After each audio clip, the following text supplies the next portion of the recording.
와!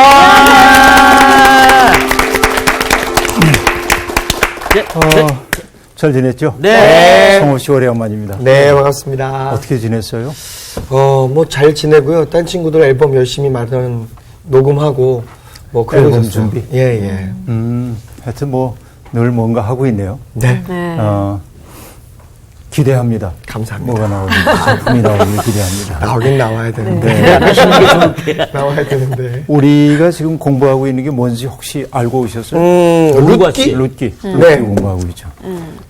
사실 이제 그 연속곡 같은 거 보면 네. 여기 뭐 그 드라마 하는 분들입니다만 꼭 아슬아슬한 장면에서 스탑이죠. 끝나지. 네. 아하. 지난번에 그랬잖아요. 네? 지난 시간이 그런 시간이었잖아요. 아, 글쎄. 네. 그런 느낌. 또 요즘도 그 신문에 연재 소설 나오는지 모르겠습니다만 난 잘 모르겠는데 요즘 없는 것 같은데 옛날 연재 소설 나올 때 보면은 아, 정말 내일 안 보면 안 되겠어요.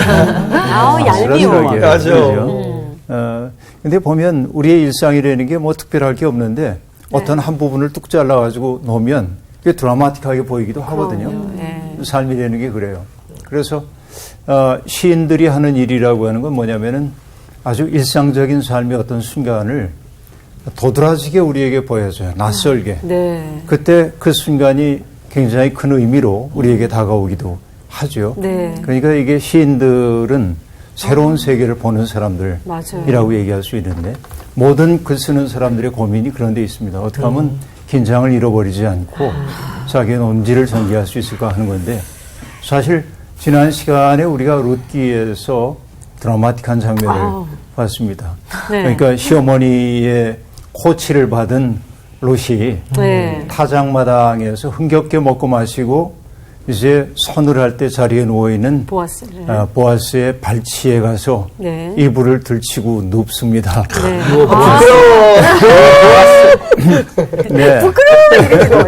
네, 그런데 흥미로운 건 뭐냐면은 눈치를 못 채고 있다가 새벽녘에 좀 서늘해졌는지 몸을 꿈틀꿈틀 하다 보니까 뭐가 있어서 깜짝 놀라 일어납니다. 내가 누구냐? 하고 묻습니다. 오늘 수업 룻기 7강 빈손으로 가지 말라. 옛날에 신문에 나왔던 어떤 꽁트를 보니까 사람들이 늘 지나다녀야 하는 길에 상여집이 하나 있는데 공동묘지가 있고 비가 으슬으슬 내리는 날이면은 거기 지나가기가 너무 무서운 거예요. 왜냐하면 상여집에서 귀신이 나와. 그래서 사람들이 좀처럼 거기 가지 않는데 부득이해 거기 갈 수밖에 없던 상황이 됐어요. 어떤 사람이. 가는데 아닌 게 아니라 소문처럼 귀신이 나타나요. 그래서 이제 묻습니다. 귀신이요 사람이요? 말하시오. 그래서 그가 거지예요.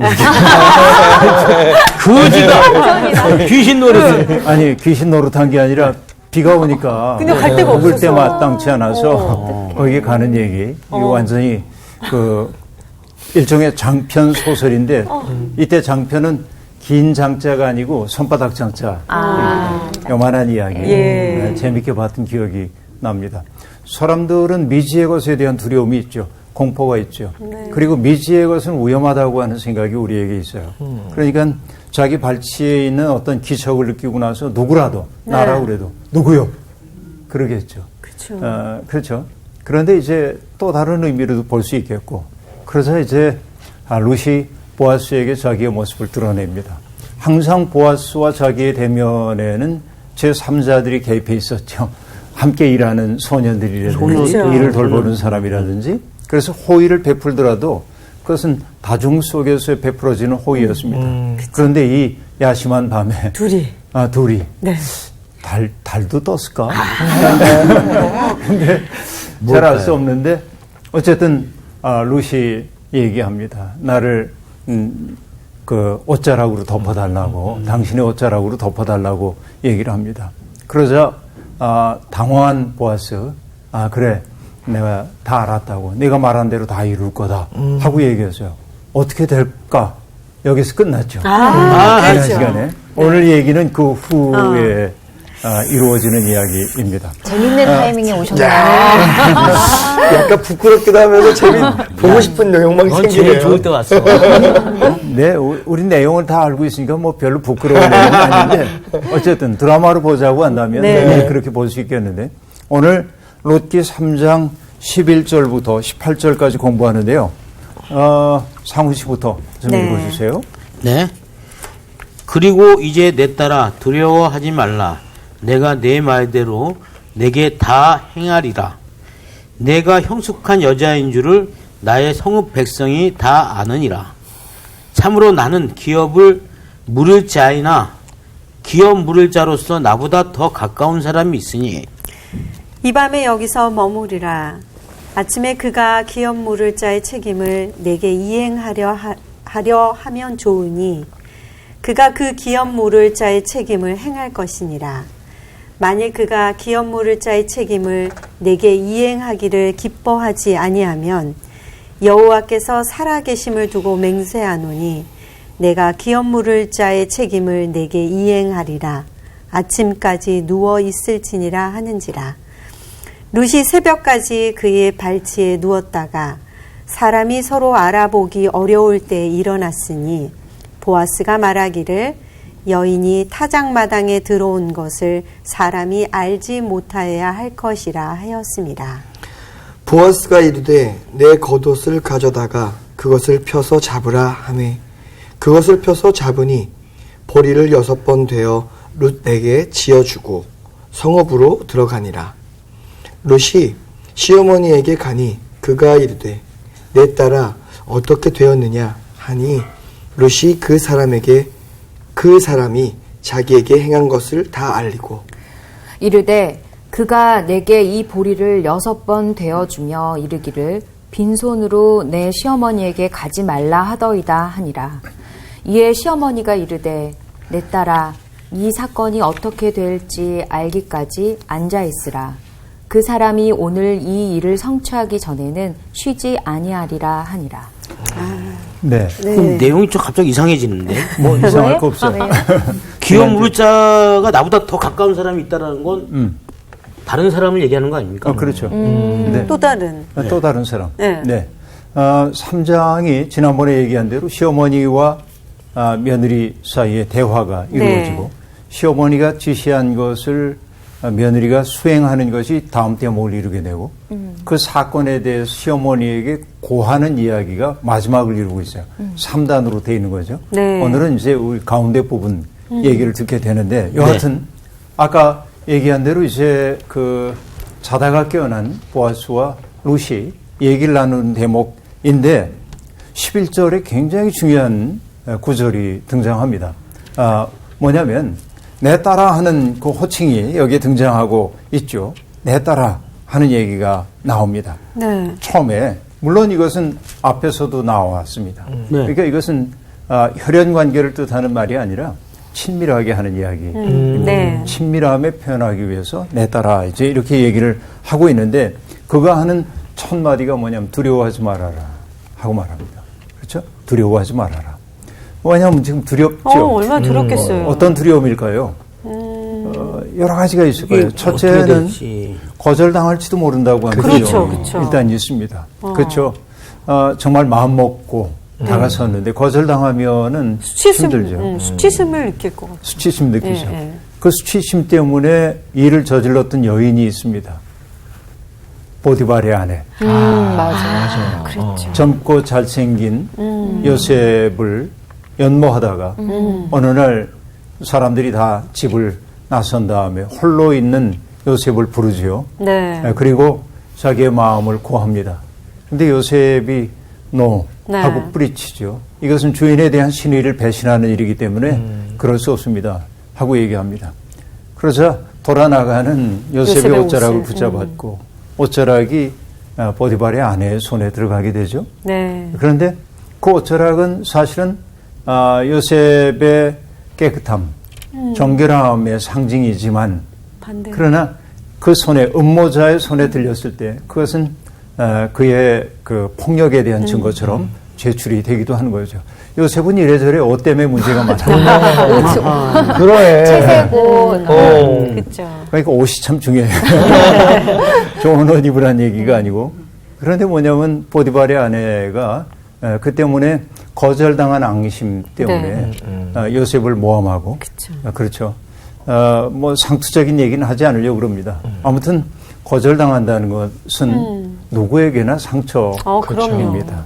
그러니까 그런 두려움이 있었겠죠. 네. 또 하나는 어떤 것들이 있냐면 성적 착취의 대상이 될 수 있는 겁니다. 이용만 당할 수도 있는 거죠.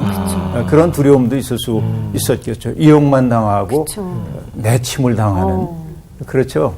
우리가 잘 아는 얘기. 압살롬이 아버지인 다윗에게 반역을 꾀했던 까닭도 자기의 노이 동생이 형에게 겁탈당하는 일, 네.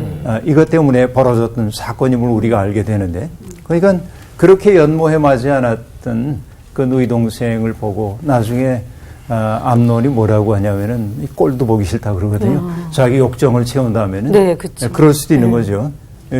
그럴 수 없는 거지만 그렇죠. 현실이 그렇다는 얘기예요. 네. 예. 그러니까 그런 두려움도 그에게 있었을 것입니다. 그리고 또 두려운 것은 뭐냐? 나쁜 소문. 그렇죠. 그렇죠. 이방 지역에서 온 여인이 행실이 어때? 뭐 이런 소문이 맞아. 나면 그렇죠. 이건 정말 견딜 수 없는 일이 되겠죠. 그렇죠. 예. 그러니까 그 두려움은 중적 두려움입니다. 겹겹이 두려움이 네. 있는 거죠. 말씀드린 대로 거절당할 것에 대한 두려움, 성적인 착취에 대한 두려움, 나쁜 소문에 대한 두려움, 이런 것들이 총체적으로 있는데, 그렇기 때문에 보아스가 루세에게 하는 말이 두려워하지 마라. 멋있어요. 멋있어요. 네, 이 사람의 마음이 지금 어떤 상태라는 것까지 그 선생님이 말씀하시는 그러니까. 그 세 가지의 그 경우들을 아마 가지고 있을 거라고 순간적으로 생각하면서 이제 다. 배려하면서 두려워하지 말아라 이 두려워하지 말이 너무 매력적이고 예. 너무 멋있어요. 아우, 내 딸아. 어떻게 해야 되죠? 친근하게 표현해요. 네. 사실 부활하신 예수님이 두려워 떨고 있는 제자들을 찾아오시죠. 골방문을 걸어 잠그고 있는. 그때 주님이 하셨던 말씀도 뭐냐면 두려워하지 말아라. 너에게 평안이 있기를 바란다 하고 말합니다. 내가 주님이면 이럴 줄 몰랐지. 너희는 실망해서 뭐 이럴 것도 같은데 주님은 그렇지 않아요.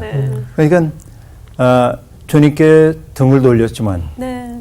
그들의 배신 행위보다 두려워하고 떨리고 있는 그들의 마음을 먼저 헤아리시죠. 그래서 이제 그것은 예수님의 일관된 태도이기도 합니다. 그래서 전에도 얘기했나요? 형제의 눈에서 티끌을 빼겠다고 하는 자에게 주님이 하신 말씀이 뭡니까? 아니, 내 눈에 들보를 먼저 제거해야 형제의 눈에서 티끌 빼줄 수 있을 거야. 이렇게 얘기했지만 나는 그 마음을 뭐라고 이해를 했냐면 형제의 눈에서 티끌을 보려고 하지 말고 그의 모습 뒤에 감춰져 있는 눈물을 봐라 말입니다. 이게 이제 예수님이 우리에게 일깨워 주신 타자를 대하는 정성스러운 태도라고 볼 수 있겠죠. 네. 이게 이제 무엇보다 중요하다고 저는 여기는데, 아무튼 주님도 그런 마음으로 그들이 행했던 배신의 그런 쓰라림, 이것을 상기시키기보다는 그 때문에 자책하고 후회하고 아파하고 어떻게 살아야 하는지 몰라서 어리둥절하고 있는 그 제자들의 마음을 아시기에 두려워하지 말라고 하고 너에게 샬롬이 있기를 바란다고 말씀해 주셨던 그 마음. 네. 그렇죠? 경우가 조금 다르긴 하지만 두려워하지 말라라고 하는 말은 바로 이런 맥락에서 큰 위로가 되기도 합니다. 네. 우리 교회에서 종종 부르는 떼제 찬양이 있는데 두려워 말라 하는 그 찬양이 있습니다. 그 부를 때마다 뭐냐면 두려움 속에 있는 사람들이 떠오르는 거예요. 질병의 고통 때문에 두려워하는 사람들, 내가 어떻게 될지 몰라 하는 불안감. 그때 두려워 말라 주께서 우리와 함께 하신다고 하는 그 고백이 찬양을 부르는 사람의 마음속에도 여울져 올 때가 있습니다. 그 마음이. 주님이 말씀하시죠. 여기 보아스도 그런 마음으로 지금 위로를 하고 있는데요. 자, 내 딸아 두려워하지 말아라. 그러고 나서는 그 다음에 기가 막힌 말이 나옵니다. 내가 내 말대로 내게 다 행하리라. 내가 원하는 것을 내가 다 할 거야. 일단 결론부터 얘기했어요. 네. 네. 앞으로 어떤 일이 벌어질 것인지에 대한 과정에 대한 염려보다 그 마음을 쑥 받아들인 거예요. 롯의 마음 속에 있는 두려움을 일거에 해소해 주는 네. 거예요. 내가 네 말한 대로 다 할 거야. 그 다음에 나온 얘기가 더 기가 막힌데 내가 현숙한 여자인 줄을 나의 성읍 백성이 다 아느니라. 여러분 이게 평범한 얘기처럼 들리는데 네. 평범하지 않아요. 왜냐하면 롯기는 어떤 책 뒤에 나오죠? 사사기. 사사기 뒤에 나오죠. 네. 사사기 뒤에 나옵니다. 사사기에서 우리는 너무나 많은 고통들을 봐왔습니다. 네. 여성들이 네. 어뷰스 된다고 얘기해서 착취의 대상이 되는 네. 그런 상황을 봤습니다. 그렇죠. 그런 상황이었어요. 그런데 여기에서 지금 현숙한 여인 얘기를 하고 있는데 네. 이건 어디하고 연결되냐면 잠언 31장과 연결됩니다. 네. 나하고 잠언을 공부한 적이 있잖아요. 네. 여러분들이. 네. 그렇죠. 그때 잠언 31장이 지혜로운 여인을 현숙한 여인에 빗대서 얘기를 하고 있어요. 지혜로운 사람의 삶을. 그때 현숙하다라고 한 말이 등장하고 있습니다. 그렇죠. 잠언 31장에 나오는 그 현숙한 여인과 롯을 빗대고 있어요. 동일한 단어를 사용하고 있습니다. 그러니까 그 현숙한 여인은 어떤 여인이냐면 가정을 꾸리고 지키기 위해 주도적으로 헌신하는 여성입니다. 그러니까 운명을 수동적으로 맞아들이는 여성이 아니라 자신에게 주어져 있는 삶의 여건 속에서 자신이 할 수 있는 최선을 다하고 있어요. 네. 그래서 여러분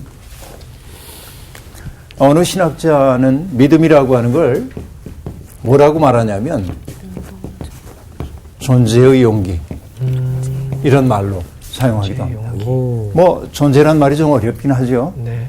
그러니까 어떤 얘기냐면 살다 보면 내가 바꿀 수 없는 운명적인 부분들이 있어요. 네. 뭐 요즘은 뭐 다 바꾸대. 얼굴도 바꾸고 때로는 성을 바꾸기도 하고 이제 그러지만 타고난 숙명이라는 게 있죠. 네. 뭐 내 키 한 자 더 자라게 할 수 없고 그렇죠. 내 머리 더 좋게 할 수도 없고 나쁘게 할 수도 없고 운명적인 부분들이 있습니다.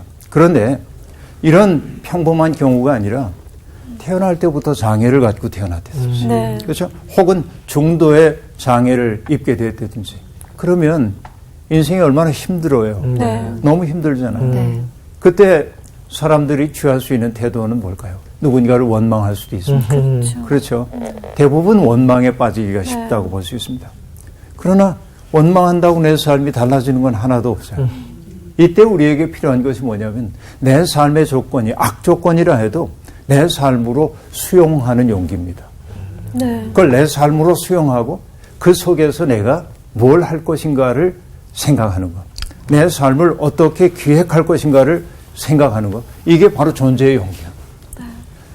우리가 하나님을 믿는다고 하는 것은 뭐냐면 남이 갖지 못한 조건을 내가 갖지 못했다고 원망하는 게 아니야. 숙명론 속에 빠지는 게 아니야. 내게 주어져 있는 삶의 조건이 남과 다르다 할지라도 이게 내 삶이야. 내 삶으로 수용하고 그 속에서 내가 거둘 수 있는 일이 무엇인지. 그렇죠. 그래서 여러분 찬송가를 보면 페니 크로스비라고 하는 분의 그 작사곡이 아주 많이 등장합니다. 근데 그분은 날 때부터 앞을 못 보는 사람은 아니었는데 나중에 하녀의 시수로 실명을 하게 됐습니다.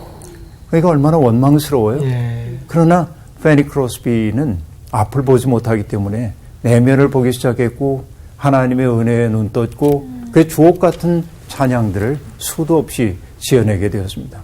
그러니까 앞을 보지 못하는 것은 불행한 일이지만 그러나 그것을 불행 그 자체로 자기의 삶의 대차 대조표에 붉은색으로 적지 않고 그는 그것을 파란색으로 바꾼 거지. 그렇죠? 이게 존재의 용기야. 네. 믿음이라고 하는 건 이런 것이죠. 근데 여기 이제 이 현숙한 여인은 자기에게 주어져 있는 그 삶의 조건을 원망하는 사람이 아니라 수동적으로 당하기만 하는 사람이 아니라 자기의 삶을 개척해 나가는 사람입니다. 그래서 뭐 선을 행하고 악을 행하지 않고 부지런히 손으로 일하고 집안 사람들에게 양식을 나누어 주고 해야 할 일을 지정해 주고 능력과 존귀로 옷을 입고 혀로 인애의 법을 말하고 게을리 얻은 양식을 먹지 않고 게다가 여호와를 경외하기도 해요. 그를 가리켜 하는 말이 뭐냐면 현숙한 여인. 이 땅에 수없이 많은 현숙 씨. 밤한개 현숙 씨가 정말 많은데. 죄송합니다. 네, 그러니까 잠언 31장에 나오는 그런 멋진 삶. 네. 그러니까 한마디로 저는 존재의 용기. 자신에게 주어져 있는 삶을 한껏 살아내는. 그런데 보아스가 지금 루스에게 그 한마디로 요약하고 있어요. 그 삶을. 내가 현숙한 여인이라고 하는 게 나뿐만 아니라 온 성읍이 다 알고 있다라고 말하므로 그렇죠. 네. 이 그 루스의 마음을 어루만져주고 있습니다. 그렇지만 이 보아스는 그렇게 남의 마음을 헤아리는 사람이지만 그렇다고 감정에만 치우치는 사람도 아닙니다. 냉철합니다. 네. 현실을 어떻게 풀어가야 하는지를 냉철하게 이해하고 있는 사람입니다. 그러니까 냉철한 이성이 있어요. 네. 그래서 루스에게 얘기합니다. 내가 내게 말한 것을 내가 다 행하겠지만 이게 절차가 필요해. 내게는 기업 물을 사람이 나보다 더 가까운 기업 물을 사람이 있어. 그러니까 더 가까운 친척이야. 그렇죠? 보아스보다 더 가까운 친족이 있으면 기업을 물어야 할 책임이 1차적으로 그에게 있는 겁니다. 그 사람이 있으니 내가 중불나게 나서가지고 내가 할 거야 하고 얘기하면 안 맞는 거야. 관습법적으로. 그러니까 순서가 아니라는 거죠. 순서가 아니지. 그렇지. 그러니까 그 일을 처리하기 위해서 조심스럽게 접근을 해야 된다고 얘기를 지금 하고 있습니다. 네. 그러면서 뭐라고 얘기하냐면 누가 볼까 무서우니 빨리 가. 그러지 않고 네. 이 밤에 여기 머무르라 하고 얘기합니다. 네. 보내기가 좀 아쉬웠나? 오래 있고 싶었군요. 보아스. 아니, 두 번째인 게 조금 아쉬웠나요? 조금 아쉬웠나? 네. 근데 여러분 뭐냐면 머무르라라고 한 말은 1장 16절에서 루시 뭐라고 얘기하냐면 어머니가 머무시는 곳에 나도 머무르겠나이다 예, 예. 라고 네. 말했죠. 네. 그렇죠. 그 말을 연상시켜주고 있어요. 연결이 지금 이렇게 되고 있습니다. 그러니까 매우 의도적인 단어 선택입니다. 머문다라고 하는 단어는. 네. 그리고 보아스가 얘기합니다. 아침에 그 사람의 의사를 물어 가부에 따라 내 할 일을 할 것이다. 그 사람이 기업 물을 자로서의 의무를 감당할 뜻이 없다고 한다면 그 다음 기업 물을 책임이 나한테 있으니 내가 그 다음 일을 감당할 것이다 하고 얘기하고 있습니다. 그렇죠. 그런데 여러분 아침까지 누워있을지니라 하는 그 얘기는 어쩌면 오염으로부터 보호하기 위한 조치일 수도 있고 그렇죠. 네. 뭐 밤중에 짐승의 피해를 입을 수도 있고 또 어떨 수도 있으니까 뭐 그럴 수도 있고 아니면은 이 아리따운 여인과 조금이라도 더 함께 있고 싶은 마음 때문이었는지도 모르겠고 같이 있었군요. 아무튼 이건 뭐라고 얘기할 수가 없어요. 네. 이게 뭐냐 문학적 여백입니다. 네. 상상에 맡겨드는 네, 거예요. 네. 그러니까 우리는 이런 텍스트를 만날 때 마음껏 상상력을 네. 예, 온갖 상상력을 네. 그리고 마침내 보아스의 호의에 따라 새벽까지 그의 발치에 누웠다가 사람이 알아보기 어려울 때 일어납니다. 자, 일이 성사되기도 전에 추문거리부터 만들면 안 되기 때문에 그쵸. 그들의 행동이 매우 조심스럽습니다. 네. 그리고는 보아스가 루스에게 얘기하죠. 네 겉옷을 가져다가 혹은 너울을 가져다가 펴서 잡으라 하고 얘기합니다. 네. 그리고 거기에 보리를 6번 되어 루스에게 지워줬다고 얘기를 하고 있습니다. 네. 그렇죠. 이것은 전에도 나왔지만은 나오미가 베들레헴으로 돌아올 때 뭐라고 얘기했습니까? 아무것도 없이. 빈손으로 네. 돌아왔다고 얘기했어요. 그 빈손에 대한 해결이 보리 6대입니다. 지금 이 문제가 공동체적으로 해결되고 있음을 보여주고 있습니다. 겉옷에다가 옷을 받는 거예요. 네. 여러분 이거 우리나라 옛날 얘기들 보면 뻥튀기. 뻥튀기 얘기하는 게 뻥튀기가 소리 하고 있네. 그것도 상상이 되네. 저희 네. 뻥튀기 오면은 항상 받을 게 없으니까 그렇지, 저희 이렇게. 옷 이렇게 해가지고 옷 이렇게 여기 해서. 주세요. 이렇게 받았어요. 패백할 때 이렇게 그렇죠. 맞다. 패백할 때 대추도 던져주고 네네. 그렇죠. 그렇죠. 네. 대추하고 뭐 던져요? 난 패백을 밤. 은행. 그런 이런 것들 거 다. 던지죠. 예. 네, 그런가? 던져주죠. 네. 근데 은행 아닌가요? 밤 대추인 것 같아. 여기다 이렇게 던져주는 거 뭐 잘 살아라. 네. 그 대추라고 하는 거는 한번 열매가 맺혀지면 잘 떨어지지 않기 때문에 다 가산. 내가 많은 자녀들 두고 살면 좋겠다. 밤이라고 하는 것은 뭐냐면 밤이 땅에 심겨지면은 나무가 자라나가지고 결실할 때까지 원래 형태가 허물어지지 않는데요. 껍질이. 그러니까 뿌리를 기억하라. 그런 위대한 뜻이 담겨있는 그런 거 던지는 까닭도 다 의미가 있는데 근데 난 그 생각한 게 아니에요. 지금 버섯자락을 펴라 하고 얘기한 거. 옛날 보면은 선비가 어디 기생집에 물다 가면 징표를 남겨주세요. 옷을 펴라. 거기다 시향하세요. 맞아. 그런 거. 상상 너무 하셨는데요. 이게 상상이 맞아요. 되는가? 네. 근데 왜 6번일까요? 네. 그게 이제 한번 생각해 보세요. 왜 6번일까? 7번이 아니고. 그러게. 뭘까? 7번이 완전 순데 네, 6번만 완전 순대. 했다라는 건 나머지 한 번은 다음에 준다? 또 만나자. 다음에? 자기를 뜻하는 거 아닐까요? 보았어요?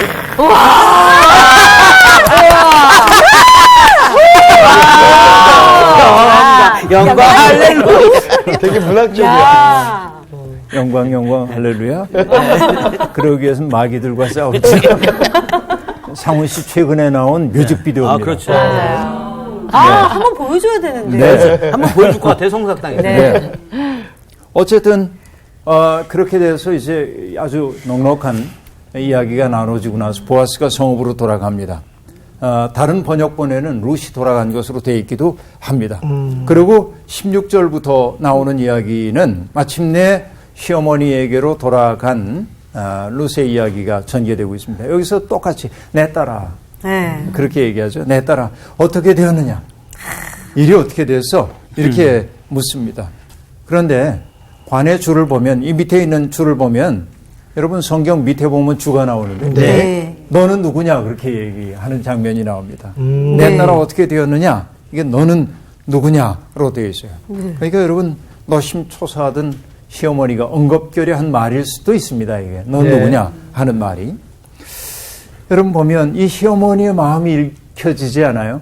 지금 이 일이 잘 해결되어야 하는데 너무나 가슴 시린 한을 안고 있는 여인 아닙니까? 네. 그리고 자기의 며느리인 룻도 너무나 가슴 시린 한을 안고 있어. 이 두 한과 한이 만나고. 여러분 미국에 계신 목사님 최정수 목사님이라는 분이 계신데요. 그분이 시집을 낼 때 저보고 이제 시에 대한 해설 써달라고 그래서 제가 시집 해설 쓴 적이 있습니다. 근데 그 가운데 겨울나무라고 하는 시가 있는데 이런 교훈을 들려줍니다. 겨울나무의 속삭임. 얼음 박힌 살은 얼음물에 풀어야 한다. 한에 사무친 가슴만이 한 맺힌 마음을 푼다. 아픔이 아픔을 아물게 하고 울음이 울음을 거두어낸다고. 겨울나무가 그렇게 말하는 거야. 한 맺힌 마음은 한으로 풀 수밖에 없어. 얼음 박힌 손은 얼음물에 풀 수밖에 없단 말이죠. 이게 어떻게 보면 생명의 이치이기도 합니다. 그러니까 시린 마음이기에 시린 마음을 이해하는 거예요, 서로. 이게 놀라워요. 그래서 저는 그늘이 없는 사람이 참 위험하다. 날마다 성공만 해본 사람이 참 위험하다는 생각이 들어요. 네. 왜냐하면 실패의 쓰라림을 알지 못하기에 실패자의 쓰라린 마음 헤아리지 못하기 때문에 그렇습니다. 여러분 기왕 뭐 시 얘기 나왔으니까 정호승의 내가 사랑하는 사람이라는 시에 이런 대목이 나옵니다. 나는 그늘이 없는 사람을 사랑하지 않는다. 나는 그늘을 사랑하지 않는 사람을 사랑하지 않는다. 나는 한 그루 나무에 그늘이 된 사람을 사랑한다. 햇빛도 그늘이 있어야 맑고 눈부시다. 이렇게 말하는 거야. 그렇지? 그렇지? 햇빛도 그늘이 있어야 더 맑아 보여요. 그러니까 그늘이 있는 사람, 여러분 그늘이 있는 사람이라야 누군가에게 자비를 베풀 수 있습니다. 왜냐하면 자비를 뜻하는 영어 단어는 compassion인데요. com은 함께라는 뜻이고 passion은 열정을 뜻하기도 하지만 고통 뜻하기도 해요. 그러니까 함께 아파하는 마음이에요. 자비라고 하는 게. 근데 내가 아픔을 겪어보지 못하는 사람은 남의 아픔 맞아요. 견뎌내지 못합니다. 맞아요. 그러니까 예수 그리스도가 온 세상에 죄를 짊어졌다고 하는 말을 나는 예수 그리스도가 온 세상에 고통을 짊어졌다고 말하곤 하는데 왜냐 히브리서에서도 우리에게 있는 대제사장은 우리의 연약함을 체휼하지 못하시는 분이 아니요 라고 얘기합니다. 인간이 겪는 모든 고통을 다 겪어냈기 때문에 우리가 겪는 고통을 도우실 수 있다고 히브리서가 말하고 있는데 바로 이런 것이죠. 그러니까 고통받고 있는 사람에게 스스로 시린 인생을 경험했기 때문에 나오미에겐 그늘이 있어. 나를 나오미라고 부르지 말고 마라라고 불러주시오. 이게 그늘이 있는 사람이거든. 그러니까 또 다른 시린 마음인 롯의 행복을 빌어주고 싶은 마음이 있고 그러니까 내 딸아 어떻게 되었느냐. 그 마음이 우리에게 느껴지지 않아요? 네. 그렇죠. 네. 그래서 롯이 그 사람이 자기에게 행한 것을 다 알렸다. 그러면 우리가 알고 있는 얘기를 하고 있습니다. 내게 이 보리를 6번 되어주며 이르기를 빈손으로 내 시어머니에게 가지 말라 하더이다 라고 말합니다. 나오미는 롯을 재혼시키려고 하는 자기의 계획이 이루어졌는지를 묻고 롯은 시어머니의 빈손을 채워주는 일에 관심이 있습니다. 네. 관심이 서로에게로 향하고 있어요. 이게 아름다운 일인 거죠. 왜냐하면 1장 21절에서 나오미가 이렇게 탄식하죠. 내가 풍족하게 나갔더니 여호와께서 내게 비어 돌아오게 하셨느니라 하고 말합니다. 자, 그 보아스도 그 시어머니 나오미의 시린 마음을 헤아리고 있는 룻의 마음을 헤아렸죠. 그래서 두려워하지 말라라고 얘기합니다. 그러니까 서로의 마음을 헤아려주고 있는 이 슬픔의 연대. 그러니까 여러분 사람은 기쁨 속에서보다 슬픔 속에서 하나가 될 가능성이 더 많이 있습니다. 네. 이게 인생의 신비이기도 합니다. 그렇죠.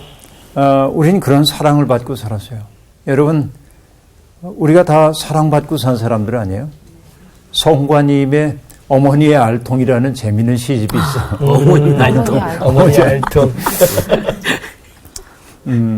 시집은 이럽니다. 시의 내용은 나 9살 때 뒤주에서 쌀 한 대박 꺼내시던 어머니가 갑자기 내 알통 봐라 하고 웃으시며 볼록한 알통 보여주셨는데 지난 여름 집에 갔을 때 냉장고에서 게장 꺼내주신다고 왈칵 게장 그릇 엎으셔서 주방이 온통 간장으로 넘쳐 흘렀다. 손목에 힘이 없다고 이제 병신 다 됐다고 올해로 벌써 80이시라고. 이게 어머니 마음이죠. 그러니까 이 시인인 아들은 그 어머니의 마음, 자식들을 위해 어떻게 헌신해 왔는지 그걸 이제 느끼는 거지. 그 시인의 다른 시 보따리 14개에서 재미나는 얘기가 나옵니다. 어머니가 고속버스 기사의 지청구를 들으며 가져온 보따리 14개 속에 동치미, 국물, 김치, 깻잎, 무 이런 거 내 인생에서 잊을 수 없다는 거지. 그렇죠. 어떻게 보면 자식들은 왜 구질구질하게 이런 거 가져와? 그런지 모르지만 그 보따리 하나하나가 깊은 사랑인 거죠. 여러분 여기에서 깊은 슬픔도 있지만 슬픔 속에서 그들을 하나로 묶어내고 있는 서로에 대한 사랑의 연대 이런 것들이 그렇죠. 나오미의 마음에서 룻의 마음으로 룻의 마음에서 보아스의 마음으로 이것이 돌고 돌아 하나의 사랑의 원환을 이루고 있음을 우리가 지금 보고 있습니다. 그렇죠. 자, 그러자 이제 마침내 얘기합니다. 내 딸아, 이 사건이 어떻게 될지 알기까지 앉아 있으라. 그 사람이 오늘 이 일을 성취하기 전에는 쉬지 아니하리라 하고 얘기를 하고 있습니다. 이제 기다림의 시간이에요. 이제는 정말 룻이 모든 일, 그 보아스가 모든 일들을 해결해 가야 하는 그런 시간이 당도하고 있습니다. 여러분, 기다림이라는 게 전 기가 막히죠. 어떤 기다림이 제일 절실합니까? 학생들은 방학이 오기를 기다리고. 그죠? 엄마들은 계약하기를 기다리고. 완벽하게. 식사 시간. 또 여기에다가 봉숭아물 드린 사람들은 첫눈 오기를 기다리고. 네. 상훈 씨는 식사 시간을 기다리고. 저마다 기다리는 게 다르죠. 근데 여러분 기다림 그건 참 힘든 일입니다. 오늘 왜 시 얘기가 이렇게 많이 나오죠? 황지우의 너를 기다리는 동안이라고 하는 시. 내가 오기로 한 그 자리에 내가 미리가 기다리는 동안 다가오는 모든 발자국은 내 가슴에 쿵쾅거린다. 바스락거리는 나뭇잎 하나도 다 내게 온다. 이 기다림의 마음이에요. 그렇죠? 너를 기다리는 동안 나도 가고 있다. 남들이 열고 들어오는 문을 통해 내 가슴에 쿵쿵거리는 모든 발자국 따라 너를 기다리는 동안 나는 너에게 가고 있다. 이렇게 말합니다. 이게 기다림입니다. 그렇죠? 그러니까 누군가를 기다리는 그 마음은 그를 향해 가고 있는 마음이기도 하죠. 네. 지금 이 시어머니와 룻의 마음이 그러합니다. 일이 어떻게 될까? 온통 그 마음으로 온몸이 귀가 되어가지고 기다리고 있는 것입니다. 그리고 보아스는 현명하게도 삶의 경험이 많으니까 며느리에게 얘기합니다. 잘 될 거야. 잘 될 거야. 왜? 뭘 보면 알 수 있냐면 보아스가 보낸 보리 6마리, 6회가 그렇죠? 일종의 암시라고 보여주고 있습니다. 근데 여러분 여기까지 해가지고 3장까지 다 봤죠? 네. 3장에서 시어머니 나오미와 룻의 다정한 대화가 끝나고 그 다음에 룻은 등장하지 않습니다. 이야기 속에만 등장합니다. 룻은 여기서 퇴장을 이제 하게 돼요. 그렇죠? 4장에서도 그들의 이름이 등장하긴 하지만 그들이 행동의 주체는 아닙니다. 왜 그럴까요? 이 모든 일을 이루어 가시는 분이 하나님임을 암시하기 위한 장치입니다. 그렇죠? 사람들이 하는 일처럼 보이지만 그 일이 되어가도록 만드는 것이 하나님이라는 사실을 암시하고 있는 것이죠. 그래서 여러분 우리가 잠언에 나오는 이야기 잘 알죠? 마음의 경영은 사람에게 있어도 그 다음에 뭐예요? 말의 응답은 여호와께로서 나오느니라 하고 말하죠. 잠언 16장 3절은 얘기합니다. 너의 행사를 여호와께 맡기라. 그리하면 내가 경영하는 것이 이루어지리라 라고 말하죠. 예, 그런 내용입니다. 오늘 우리가 보았던 것처럼 가장 귀한 것이 뭐였어요? 저마다 따로 있는 게 아니라 아까 얘기한 대로 누군가의 눈에 스티커를 찾는 것이 아니라 그의 눈물을 먼저 보고 나니까 그 눈물의 연대, 슬픔의 연대를 통하여서 서로의 마음을 헤아리기 시작했고 서로의 마음을 헤아림 그 자체가 그들을 하나의 끈으로 묶어주었어요. 그래서 여러분 종교적 교리보다 더 중요한 것이 뭐냐면 서로의 마음을 헤아릴 줄 아는 그 마음이고요. 인애의 마음이고요. 슬픔의 마음이라고 얘기할 수 있겠습니다. 여러분 종교 그 자체가 우리에게 소중하지만 그것이 우리의 사랑을 가로막는다면 오히려 그 종교는 의심에 마땅한 종교라고 얘기할 수 있겠습니다. 오늘 이 3장에서 읽었던 이 세 사람의 따뜻한 배려. 네. 여러분 배려라고 하는 말이 독일어로는 Fürsorge라고 얘기하는데요. Für는 영어로 for야. 조르게는 염려야. 누구를 위해 염려하는 마음이야. 이 세 사람은 서로를 다 위해 염려합니다. 그죠? 예. 이것이 배려예요. 내 믿음이 깊어졌음을 나타내는 척도가 있다고 한다면 내가 남을 배려하는 사람인가를 보면 알 수 있습니다. 네. 네. 오늘 수업 여기서 마칠게요. 네. 너무 고맙습니다. 감사합니다. 감사합니다.